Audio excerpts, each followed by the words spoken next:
The Red Cliffs of Ivins, Utah is the place Dana and Kent Birrell want to spend the rest of their days. They just need a house. We'd been looking in the area for about a year. And in January 2010, they found what looked like the perfect home.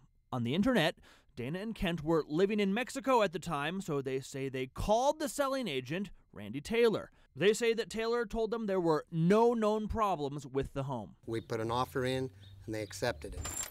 The Birrells packed up their lives and arrived at their new home in March of 2010, but quickly they got a surprise visit. 3 days later, the previous buyer came by and said, "Did you know that this house has roof leaks and mold issues?" We were in the process of purchasing this home. That previous buyer, Tiana Simpkins, she and her husband planned to buy that same house just a few months earlier. But during an inspection, they made a disturbing discovery. And there was mold in multiple rooms. That's right. Their inspector reported visible mold all over the place. Some of it caused by a leaky roof and other caused by leaking plumbing.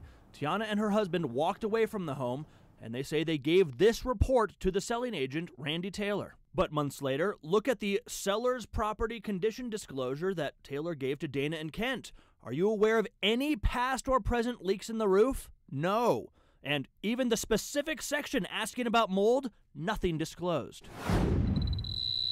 So, armed with this new information, the Birrells called in their own expert, veteran mold cleaner Paul Brennan. As soon as I put this to the concrete, wet. As soon as I put this to the wall, wet. Paul's equipment showed that the walls were saturated, and lab tests on the mold gave a grim report. We found Stacky, the worst kind of mold, and massive. Stacky, the toxic black mold. We were devastated. We were just, it's like, oh my gosh. That began a lengthy and expensive remediation process for the Birrells as Paul cleansed the mold from their home. How much are you out right now?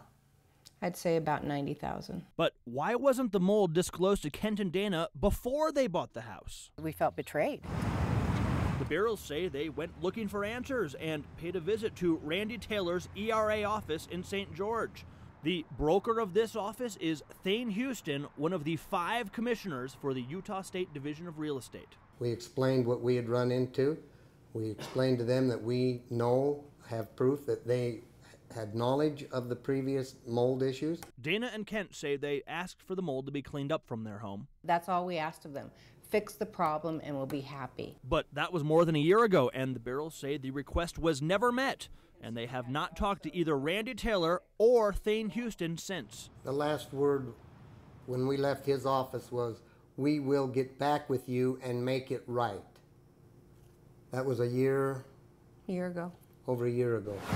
So why weren't any of these problems ever disclosed? Well, we contacted both Randy Taylor and Commissioner Thane Houston, but neither of them wanted to talk to us about this at all, saying the case is currently in litigation. Since he's the real estate commissioner for Utah, that he would have a little bit more integrity and have a little bit higher standards for his office and the realtors that work under him. Kent and Dana say their attorneys are now dealing with the realtor's insurance company.